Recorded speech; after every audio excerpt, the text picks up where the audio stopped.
भाभी क्यों बदल गई। कोयल शादी के बाद जिस घर में आती है वहाँ सास ससुर के सिवा 2 ननदें भी थी, लेकिन दोनों शादीशुदा। कोयल ने सोच लिया था कि वो इस घर को जीत कर रहेगी, लेकिन होता कुछ और है। यार ये कोयल कैसी लगी तुझे? ठीक ही है, बस माँ एडजस्ट कर ले इसके साथ। हम दोनों तो वैसे ही शादीशुदा हैं। चलना कल घर चलते हैं, देखते हैं क्या करती है वो सारा दिन घर पर। ठीक है दीदी, मैं कल आ जाऊंगी। दोनों ननदें मायके आती है, जहाँ पिता बाहर बैठकर पेपर पढ़ रहे थे, माँ अंदर सब्जी काट रही थी और कोयल वो तो कहीं नहीं थी। क्या पापा बाहर क्यों बैठे हैं? बहू ने निकाल दिया क्या? चलिए अंदर देखिए, कैसी लू सी चल रही है। चलिए तो। अरे नहीं, अंदर लाइट नहीं आ रही है, रोशनी भी कम है और हवा भी नहीं है। मैं तो कहता हूँ तुम दोनों भी जाकर चेयर यहीं लगा लो। क्या माँ, तुम क्यों काम कर रही हो? कहाँ है वो राजकुमारी?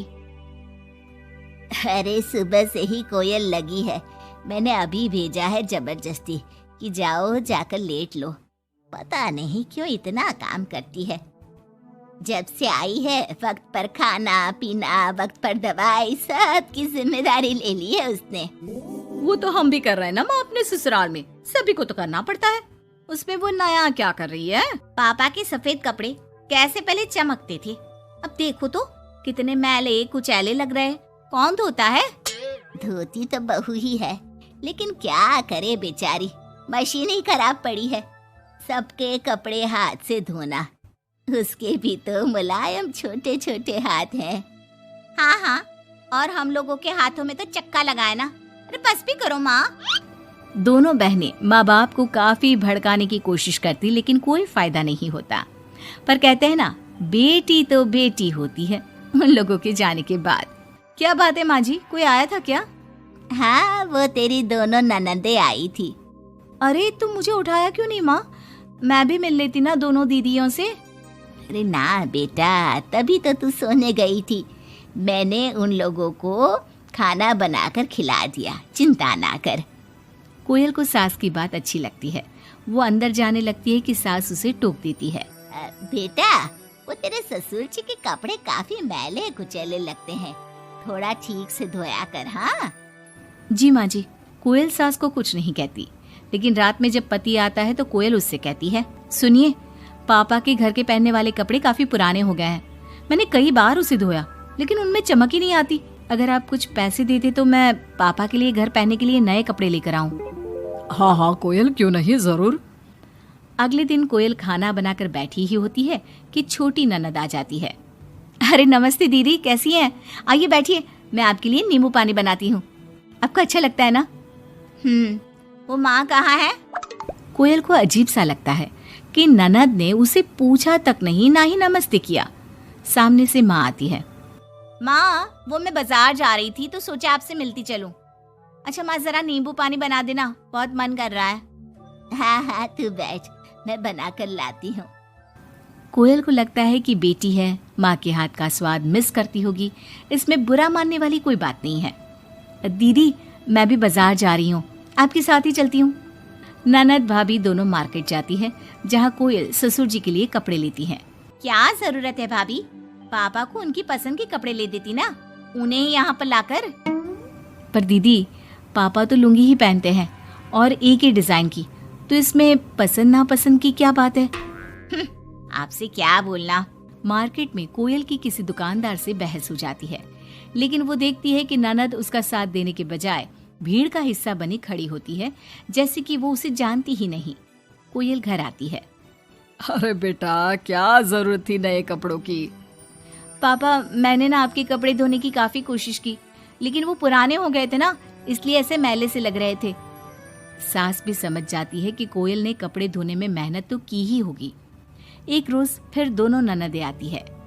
कोयल अब दोनों ननदों को मनाने के लिए कोई ना कोई तरकीब निकालती है। ये साड़ी दीदी को दे देती हूँ, मेरी नई साड़ी है, कम से कम साड़ी देखकर खुश हो जाएंगी। दीदी, ये साड़ी आप ले लीजिए। और छोटी दीदी, मैं आपकी पसंद की पालक पनीर बनाती हूँ, आप लोगों के आने से घर में कितना अच्छा लगता है ना। दोनों कुछ नहीं बोलती। अब तो जब भी दोनों ननदें घर आती, कोयल के सास ससुर को भी भड़काकर चली जाती, जिसके बाद से ही दोनों का रवैया कोयल के लिए कुछ दिनों के लिए बदल जाता। पता है कोयल, मेरी छोटी बेटी सास को घर में एक काम करने नहीं देती, सारा दिन बिठा के खिलाती है। कम से कम तुझे मेरा साथ तो मिला है, क्यों? कोयल कुछ नहीं कहती, लेकिन अब वो थक चुकी थी। ससुराल के लोगों को प्यार से, सम्मान से साथ बांधने की कोशिश कर करके, लेकिन ननदें वैसी की वैसी ही रही। अब कोयल ने सोच लिया कि वो ननदों से बात करेगी। जब बड़ी ननद घर पर फोन करती है, हेलो हेलो कोयल, माँ को फोन देना।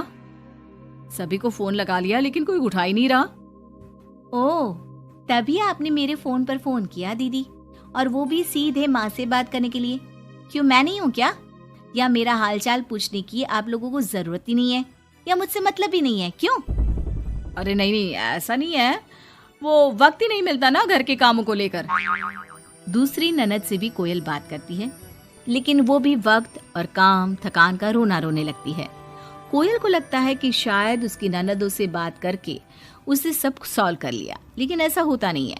ननदों का व्यवहार वैसा का वैसा ही रहता है, जिसके बाद कोयल भी कुछ ठान लेती है। एक रोज छोटी ननद घर आती है। कोयल भी उसे नमस्ते करके कमरे में चली जाती है। ना ही उसकी पसंद का खाना पूछती है और ना ही चाय। बड़ी ननद को भी कोयल फोन करना छोड़ देती है, और ना ही उन लोगों के स्टेटस चेक करती है, ना ही उन लोगों के आने पर हालचाल पूछती है। दोनों ननदों को कोयल का बदला रूप अच्छा तो नहीं लगता। क्या बात है कोयल भाभी, आपको हमारा यहाँ घर आना अच्छा नहीं लगता क्या? लेकिन हम भी क्या करें, मायका है, माँ बाप है, तो आएंगे तो सही ना। वो काम है थोड़ा, मैं अपने कमरे में जा रही हूँ। जो भाभी ननदों के आगे पीछे लगी रहती थी, उन लोगों के खाने पीने से लेकर हर बात का ख्याल रखती थी, उसका बदला रूप दोनों ननदों को अखरने लगता है।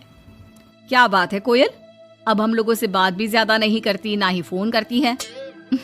वैसे तो आप लोग भी मुझे कभी नहीं पूछती थी ना, आती तो सीधा माँ के कमरे में। फोन में मुझे तब करती जब घर में किसी का फोन ना लगता हो, और करती भी तो सीधे माँ से बात करा दो। मेरे हाथ का ना खाना खाती, ना सीधे मुंह बात करती। तो मैंने भी अपनी दुनिया में जीना सीख लिया है। अब मैं मस्त हूँ और खुश हूँ। नमस्ते। ये बोलकर कोयल वहां से चली जाती है अपनी दुनिया में।